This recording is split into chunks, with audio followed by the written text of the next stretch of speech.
쭉 옆에 있는 분 그리고 또 멀리 계신 분 쭉 보면서 눈으로 한번 인사했으면 좋겠습니다. 축복합니다. 만나서 반갑고 예.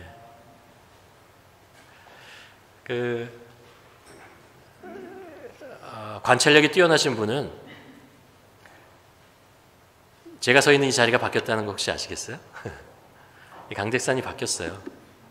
또 너무 크고 운반하기 어려워가지고 또 신광수 집사님이 새롭게 또 아까 그 펠리 지역에서 있던 거와 비슷한 모양으로 이렇게 또 만들어 주셨습니다. 감사드리고 계속해서 이제 현장 예배하면서 또 우리가 매일 있던 곳이 아니기 때문에 약간 또 오류도 있고 그렇지만 계속해서 조금씩 개선하면서 또 나아가게 될 것 같습니다. 오늘 우리가 빌립보서 세 번째 시간을 여러분과 함께 나누려고 합니다. 유대인의 그 율법을 해석하는 책 중에 탈무드라는 것이 있죠. 여러분 많이 들어보셨을 텐데 탈무드에 보면요, 그 하나님께서 아담과 하와를 창조하시고, 그렇죠? 아담을 창조하시고 아담의 갈비뼈로 하와를 만드시는 그런 장면이 나오잖아요. 그걸 이제 탈무드에서 이렇게 해석하는 부분이 있습니다. 아담의 머리뼈를 빼었다면, 그래서 하와를 만들었다면 아마 이브가 아담의 머리 위에 군림하려고 했을 것이다. 또 만일 하나님께서 아담의 그 다리뼈를, 발가락뼈를 만들어서 그것을 가지고 아담을 만들었다면 어쩌면 아담이 하와를 발로 이렇게 짓밟으려고 할지도 모르겠다. 하나님께서는 그런 것을 아셨기 때문에 그 사람의 몸의 중간 가운데에 있는 갈비뼈를 빼서 아담의 중심과 하와의 중심을 이은 것이다. 뭐 이런 얘기가 있다고 합니다. 심장과 심장이 가장 가까운 그곳에 있는 뼈를 가지고 아담과 하와를 만나게 하는 것입니다. 무슨 얘기를 여러분과 나누려고 하냐면 공동체라는 것입니다. 하나님께서 이 세상을 만드시고 사람을 만드셨습니다. 그렇죠? 근데 사람을 만드시고 사람을 공동체 안에 있게 하셨다는 것을, 우리들이 공동체 생활을 하도록 만드셨다는 것을 알 수 있습니다. 그래서 가정이라는 선물이잖아요. 그래서 가족이라는 공동체를 하나님께서 만들어 주셨고, 또 교회라는 믿음의 공동체를 만드셔서 우리가 믿음의 공동체의 일원이 되게 하셨습니다. 성경에서는 믿음의 공동체를 몸이라고 합니다. 우리 육체의 몸이라고 하죠. 그 몸에 있는 여러 지체들이 서로 협력하고 또 돕고, 그러면서 몸이라고 하는, 교회라고 하는 어떤 역할을 감당하도록 하게 하신 거죠. 또 그 속에서 각 개인이 교회라는 공동체 안에서 신앙을 배우고 훈련하면서 성장하게 하신다. 그거죠. 그게 바로 교회가 가지고 있는 역할 중에 하나입니다. 유대인들은 우리가 성경에서 보지만 여러 가지 시련과 핍박 속에 많은 디아스포라를 낳았습니다. 세상에 많은 곳으로 이렇게 떠나가면서 살아갈 수밖에 없는 그런 인생을, 그런 민족의 운명을 가지고 있습니다. 그런데 유대인들은 가는 데마다 회당이라는 것을 만들었어요. 회당이라는 것을 만들어서 회당에서 예배를 드리고 또 자녀들을 교육하고 만나서 교제하고 이런 공동체를 만들면서 유대인의 정체성과 유대인의 신앙, 그것을 지켜나갔죠. 초대교회 예수님의 제자들도 마찬가지였습니다. 가는 곳마다 교회라는 믿음의 공동체를 만들었습니다. 믿음의 공동체를 만들어서 그곳에서 예배를 드리고 교제를 하고 봉사를 하고 또 말씀을 배우고, 그러면서 그 교회로서의 역할, 그 그리스도인의 정체성, 그 믿음을 같이 성장시켰던 것을 볼 수 있습니다. 여러분, 만일 우리가 이민자잖아요. 먼 곳에 한국으로부터 떠나서 이곳에 살고 있는데 우리에게 교회가 없다면, 이런 믿음의 공동체가 없다면 우리는 지금 어떤 모습으로 살아가고 있을까라는 생각을 해보게 됩니다. 한국 사람들은 이제 한국을 떠났던 많은 믿는 사람들이 꼭 가면은 직장을, 일터를 찾고 집을 또 찾고 살 곳이요. 그리고 나서 교회를 찾는 것을 알 수 있습니다. 그렇죠? 거의 우리들의 그 삶의 터전이라는 것이 집과 일터와 교회로 이루어졌다는 것을 알 수 있습니다. 그러니까 교회 공동체, 그리고 집 공동체, 그리고 일터라는 공동체, 그렇죠? 이런 공동체를 통해서 우리가 생활하고 있다는 것을 알 수 있습니다. 신약 성경에 많은 편지들이 있습니다. 서신서들이 있는데 그 편지들이 대부분이 다 교회를 향해서 쓴 것입니다. 교회라는 공동체를 대상으로 그곳을 향해서 편지를 쓰고 있는 것이죠. 우리가 또 경험하고 또 성경의 서신서를 통해서 우리가 알 수 있지만 신앙의 공동체가 우리 삶에 꼭 필요하다는 것을 알아요.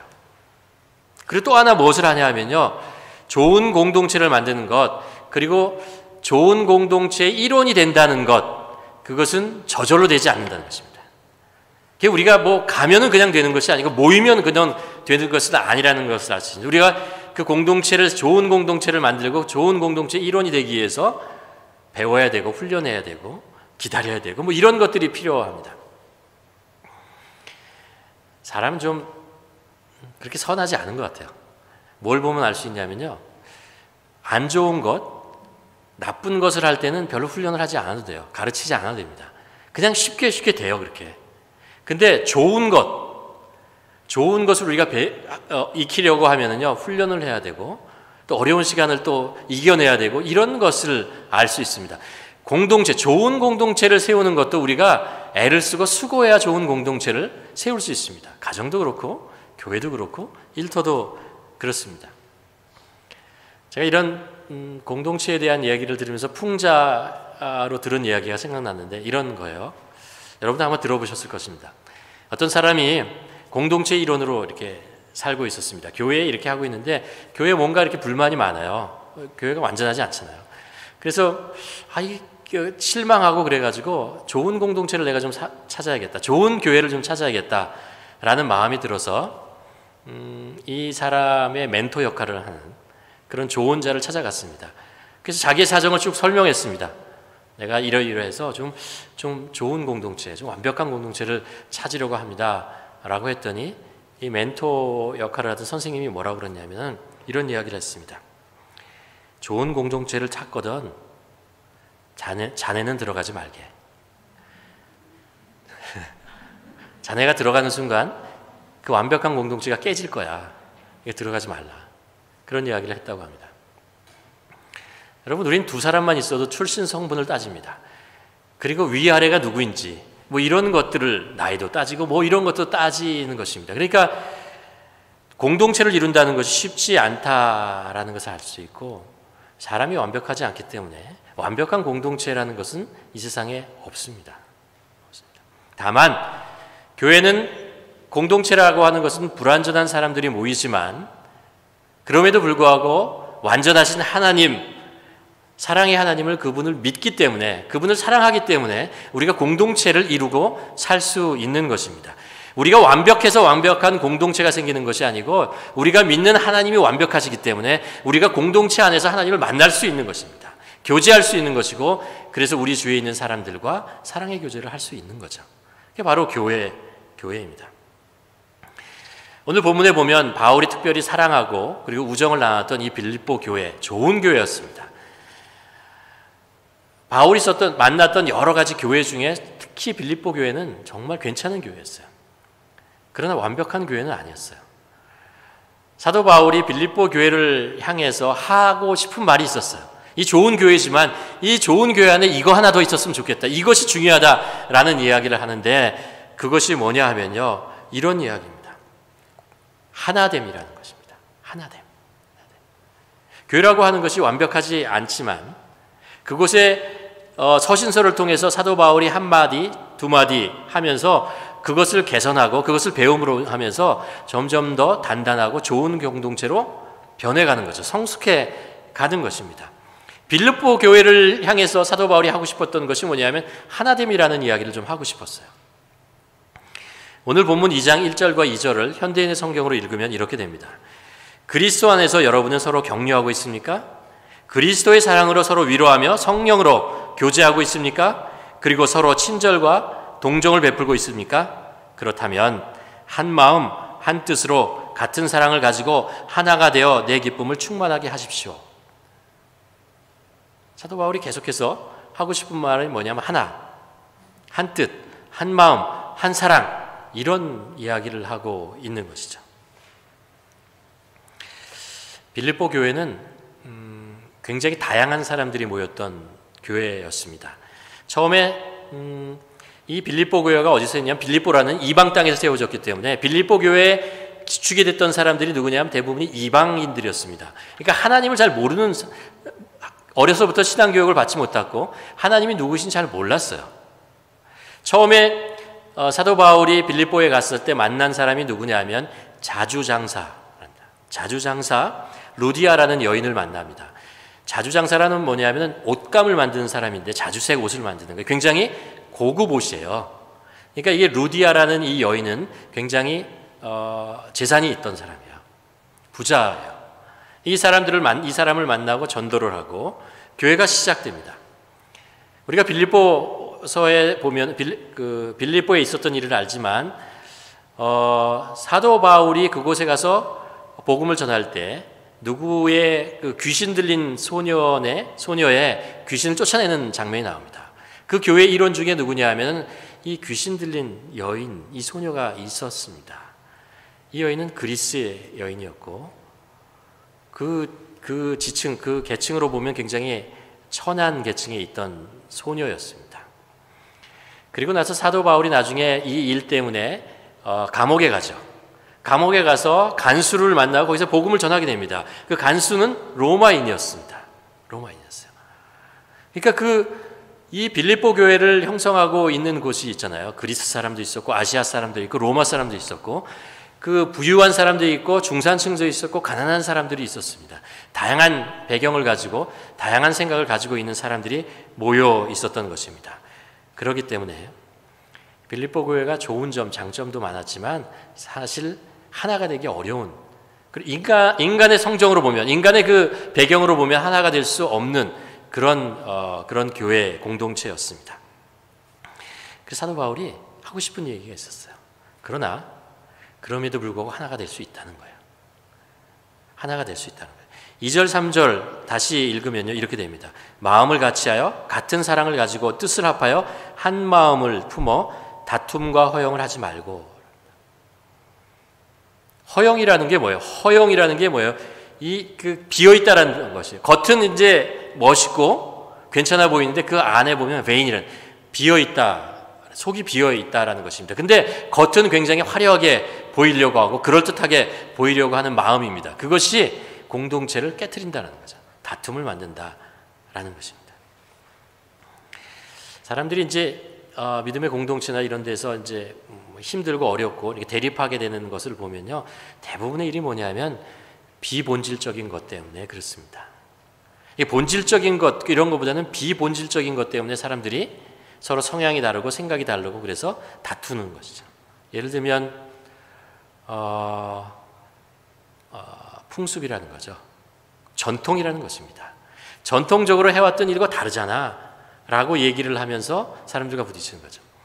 제가 신학교에서 이제 교회에 대한 이야기를 배울 때요, 교수님이 이런 이야기를 했어요. 만일 여러분들이 교회를 갔는데 교회 한 구석에 허름한, 그 교회에 어울리지 않는 허름한 풍금이 있다면 절대 갖다 버리지 마십시오 라는 겁니다.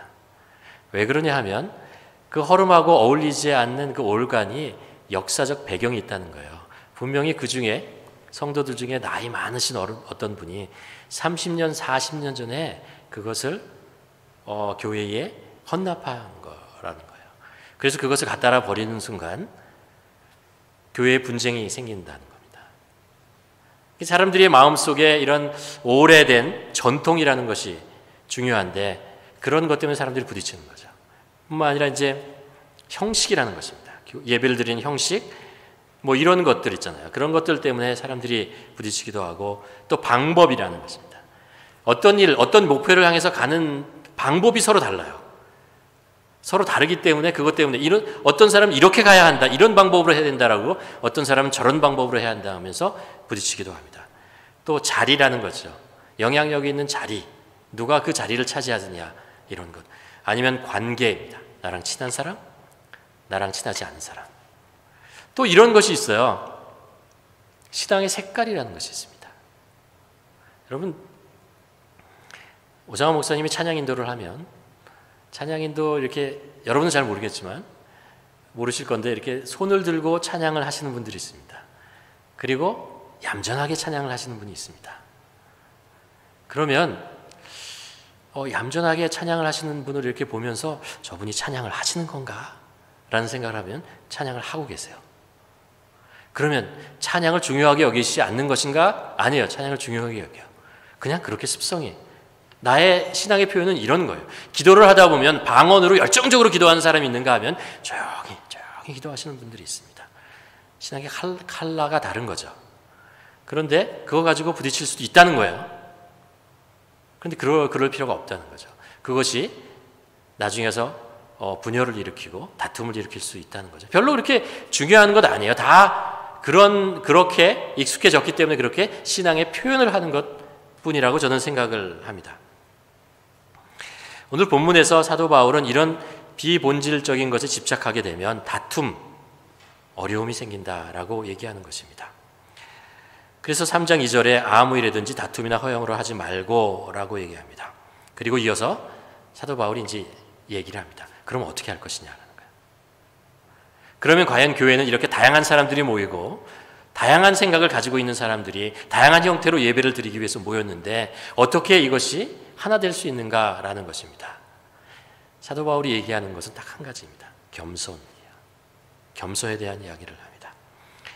3장 2절에 보면 오직 겸손한 마음으로 각각 자기보다 남을 낮게 여기며 각각 자기의 일을 돌볼 뿐만더러 또한 각각 다른 사람의 일을 돌보아 나의 기쁨을 충만하게 하라. 겸손한 마음, 이것이 교회의 공동체의 하나님의 기본 정신이라고 얘기를 합니다. 여러분, 성경을 읽으면 성경 정말 많은 부분에 겸손에 대한 이야기를 합니다. 어디를 가도 겸손이라는 이야기를 볼 수 있고요. 성경에 나오는 그 아브라함부터 계속 나오는 사람들의 성품의 특징이 뭐냐면 겸손하다는 거예요. 잠언에 보면 이런 이야기를 합니다. 여호와를 경외하는 것은 지혜의 훈계라 겸손은 존귀의 길잡이이니라 라고 해요. 반면에 교만에 대해서는 이렇게 얘기합니다. 교만은 패망의 선봉이요 거만한 마음은 넘어짐의 앞장이다 라고 얘기합니다. 야고보서에 보면 야고보 기자가 이렇게 얘기를 합니다. 그러나 더욱 큰 은혜를 주시나니 그러므로 일렀을 하나님은 교만한 자를 물리치시고 겸손한 자에게 무엇을 주신다고요? 은혜를 주신다라는 거예요. 누가 은혜를 받는다고요? 겸손한 자가 은혜를 받는다라는 것입니다. 그렇다면 한 가지 더 질문을 해야 됩니다. 구체적으로 겸손하다는 것이 도대체 어떤 것입니까? 사도 바울이 얘기하곤 겸손해야 된다, 겸손해야 하나 된다라고 얘기했을 때 그 겸손이라고 하는 것은 무엇이냐라는 것입니다. 여기서 한 가지 더 질문을 하고 싶은데요. 세상 사람, 교회에는 겸손한 사람을 원합니다. 그러면 세상 사람들은 세상에 나가서 여러분 공동체 일터도 그렇고 아니면 친구 관계를 맺을 수도 있고 다양한 공동체를 형성하잖아요. 그 세상의 공동체는 교만한 사람을 원할까요? 아니면은 겸손한 사람을 원할까요? 당연히 겸손한 사람을 원해요. 겸손한 사람들과 함께 일하고 싶어 해요. 그렇죠? 자, 그렇다면 사도 바울은 겸손한 사람의 모습이 무엇인가 구체적으로 설명하는 것을 한번 들어보도록 하겠습니다. 겸손한 구체적인 모습이 뭐냐면 첫 번째가 뭐냐면요. 각각 자기보다 남을 낮게 여기고, 발음을 잘해야 돼요. 발음 어떻게 하나요? 낮게 여기고. 아무리 잘해도 글자를 보지 않으면 알 수가 없어요. 그렇죠? 지읒이 아니고 시옷입니다. 그렇죠? 자칫 잘못하면 우리가 낮게 여기고 지읒으로 설명해서 겸손하다는 것은 내가 그냥 비굴해지는 것이다. 천해지는 것이다. 라고 우리가 생각할 수 있는데 사도 바울이 첫 번째 지적하는 것은 그게 아니고요. 나보다 다른 사람을 낮게 여기라는 거예요. 저 사람이 나보다 낫네. 저분이 나보다 이런 점이 좋구나. 이런 점이 정말 나보다 괜찮은 분이로구나. 라는 것. 그것이 겸손의 구체적인 모습이라고 생각합니다. 여러분 아까 제가 성도의 교제를 하자고 주위에 있는 사람들을 이렇게 바라보았잖아요. 그럼 잠깐 10초만 시간을 드리겠습니다. 저분이 나보다 무엇이 난지 한번 생각해 보시기 바랍니다.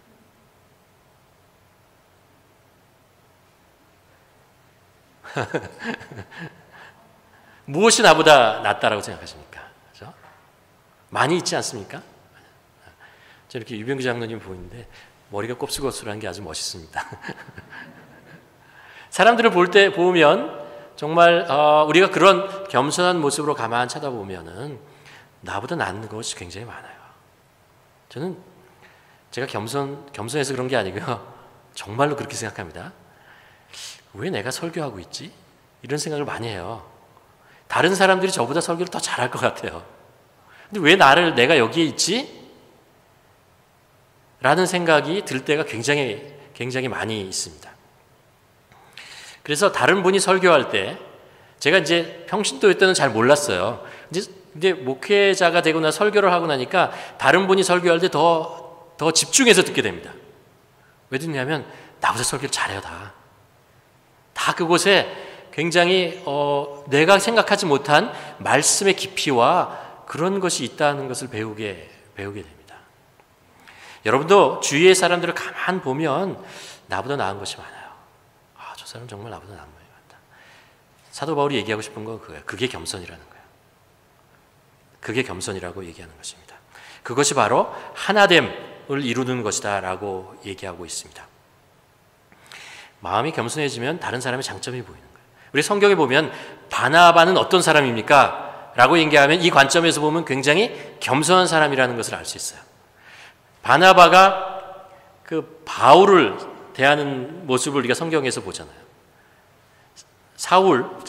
바리새인이었던 바울이 예수 그리스도를 믿고 나서 예루살렘을 찾아왔습니다. 그때 아무도 만나주지 않잖아요. 그럴 때 바나바가 가서 사울을 데리고 교회의 일원이 되게 만듭니다. 무엇을 보았기 때문에 그럴까요? 바울에게 무엇이 있다는 것을 알았어요. 하나님을, 예수 그리스도를 진짜 만났다. 예수 그리스도에 대한 그 믿음이 있다는 것을 본 거죠. 그뿐만 아닙니다. 나중에 바울이 다소 지방으로 도망가 있을 때 바나바가 안디옥에서 사역할 때 바울이 기억납니다. 바울이 나보다 낫다는 걸 알아요.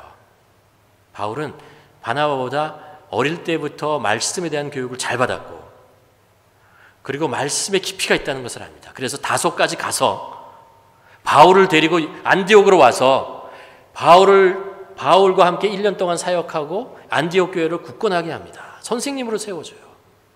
같이 선교 여행을 가게 되는 거죠. 그러니까 바나바가 정말 겸손한 사람이라는 것을 알 수 있습니다.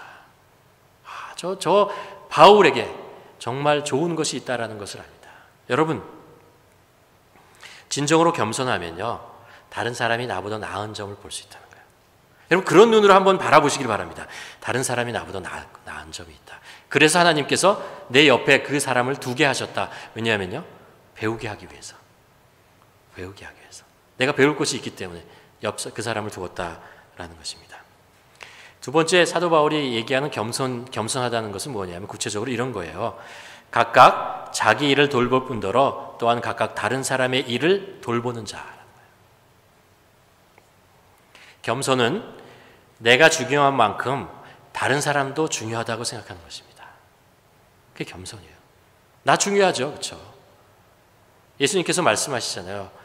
내 몸과 같이 내 이웃을 사랑하라는 거. 내가 중요한 만큼 다른 사람이 중요하다는 것을 깨닫는 것이, 그것을 다른 사람의 가치를 아는 사람이 겸손한 사람이다라고 얘기하고 있는 것입니다.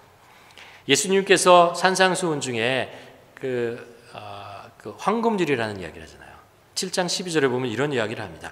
그러므로 너희는 무엇이든지 남에게 대접을 받고자 하는 대로 너희도 남을 대접하라라는 거예요. 내가 중요한 만큼 다른 사람도 중요하다는 걸 알고 그 사람을 대접하라는 거예요. 그것이 바로 겸손입니다. 그것이 겸손한 사람의 모습입니다. 내 일만 잘하는 것이면 내 개인에게 좋은 것으로 그칩니다. 그러나 내 일뿐만 아니라 다른 사람의 일을 돌볼 수 있으면 그것은 공동체 전체가 좋은 겁니다. 공동체 전체의 유익이 된다라는 것이죠. 그래서 다른 사람이 자신의 일을 잘 하도록 도와줄 수 있는 사람, 그 사람이 겸손한 사람이고 그 사람이 공동체를 아름답게 만드는 사람이라는 것입니다. 겸손이라는 것은 그래서 이렇게 공동체라는 컨텍스트 안에서만 의미가 있어요. 공동체가 없으면 겸손이라는 것은 별 의미가 없어요. 성경에서 그렇게 겸손이라는 이야기를 많이 한다는 것은 무슨 얘기냐 하면은 하나님의 백성이 그 공동체 안에서 살아가는 모습이 이래야 하기 때문에 겸손에 대한 이야기를 많이 하는 것입니다. 여러분, 우리 전통 그 게임 중에 줄다리기라는 것이 있죠. 그렇죠? 많은 사람들이 모여서 함께 줄다리기를 하는데 힘이 센 사람들을 모아놨다고 줄다리기에서 승리하는 것이 아닙니다. 그 힘이 센 사람들이 서로 조금씩 양보하고 다른 사람들을 쳐다보면서 보조를 맞춰야 그래야 이길 수 있죠. 제가 언젠가도 말씀드렸는데 제가 성가대를 하면서 배운 것이 하나 있습니다. 성가대에 화음을 맞추려면 비법이 있습니다. 어떻게 하냐면요, 옆에 있는 사람의 음성을 들으라. 노랫소리를 들으면 화음이 맞는다는 거예요. 재밌죠?